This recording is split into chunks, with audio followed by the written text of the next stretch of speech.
Welcome to Advice from Mr. Rick, and it is Friday, December 6th, 2019, and Fridays we talk about finances. Finances are what you bring home after you make money in your career. So what do you do with your finances when you bring them home?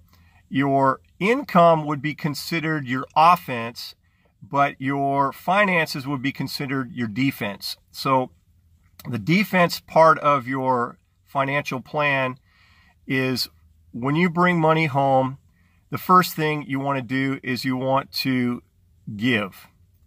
And as a Christian, the Bible teaches to give 10% to charitable organizations, churches, and 10% would be your tithe, a tenth of your income. And then offerings would be something above and beyond your tithe. So more than 10% of, if you want to give to other types of charitable organizations that you believe in and want to support. So first is to give, and then the next would be to save. What are you doing to save? If you were to read Napoleon Hill's book, Think and Grow Rich, or if you were to read a book called The Richest Man in Babylon, one of those two books will encourage you and teach you how important it is to put money aside for yourself. Some people say pay yourself or put money aside for your savings, and that savings is what actually causes you to build wealth. That percentage.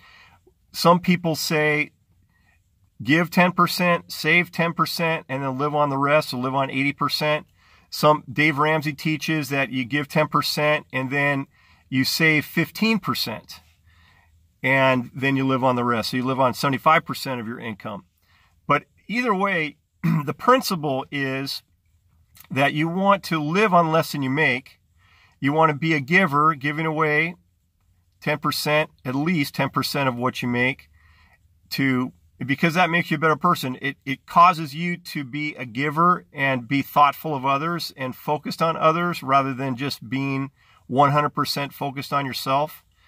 And so when you look at the Bible as a Christian, Jesus teaches us to follow him and follow his example and to live life like he lived. One of the principles that he emphasized was, and the lifestyle that Jesus lived was that he didn't come to this earth to be served. He came to this earth to serve. And in order to be successful in life, in your career, you have to serve. And when you serve people, the better you serve people, the more money you're going to make, or the more gracious people are towards you because they're so grateful for what you've done for them. So they're going to want to give back to you in some way. If you're working a job, you serve your clients well, they want to pay you.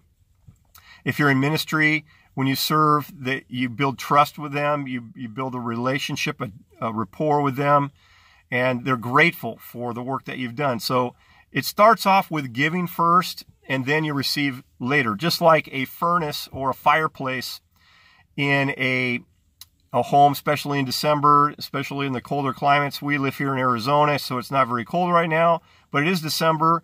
And in order to get heat out of a fire, what do you have to do?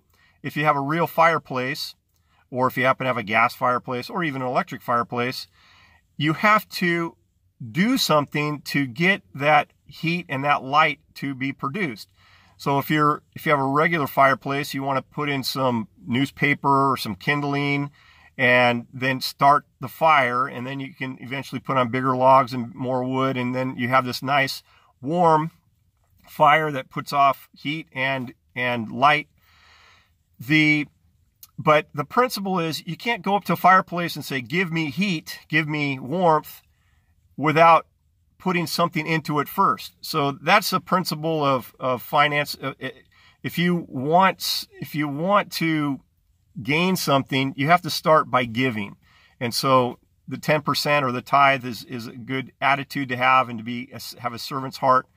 Then in order to do well in your finances, it's important to save 10%, 15%, whatever you're able to do. It's better to save more. Dave Ramsey's principles, save 15% of your income. That's a great principle, and live on 75% of what you make. That's a great principle too. So that money, as it starts to build up in your savings, you want to use that for investing and using for wealth building. The other 75%, let's just go with those numbers, 10% giving, 15% saving, and living on 75%. That's where you want to do all your budgeting. That's where your home, your mortgage, or your rent, or your living expenses come out of. Your gas, your food, your clothing, your shelter, your electricity, utilities, all those kinds of things that you have to pay for in order to live in this wonderful country we have here in the United States. But when it comes to finances,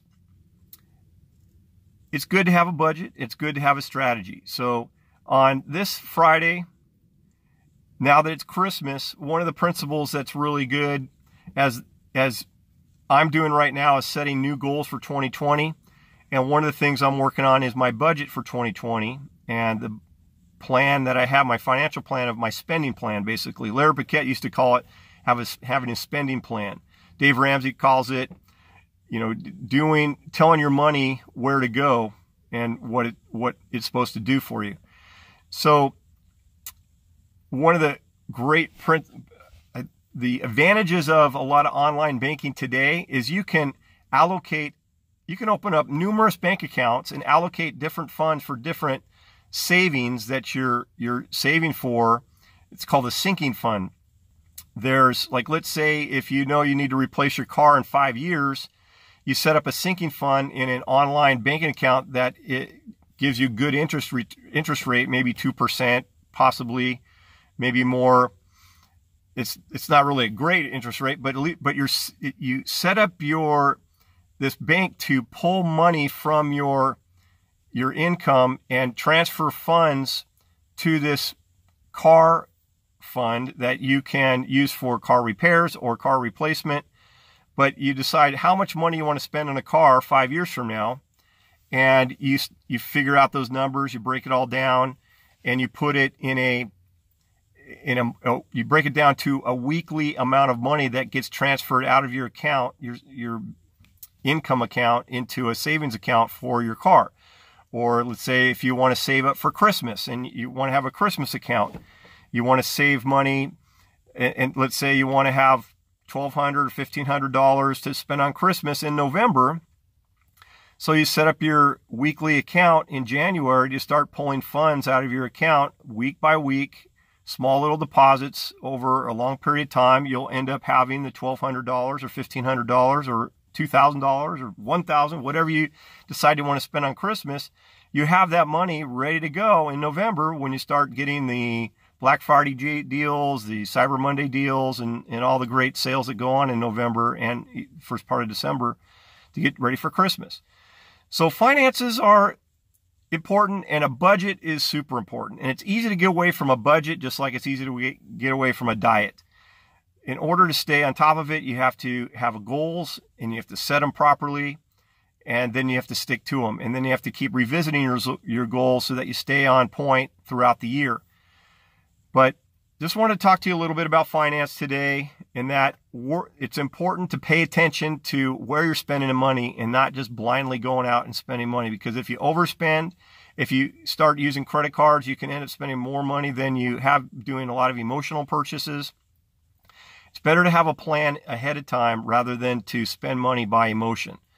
So that's all I have to say for today. Thanks for watching. Advice from Mr. Rick on this Friday, December 6th, 2019. Have a great day, and thanks for watching. Hope this helped you out in some way. Have a great day. Bye-bye.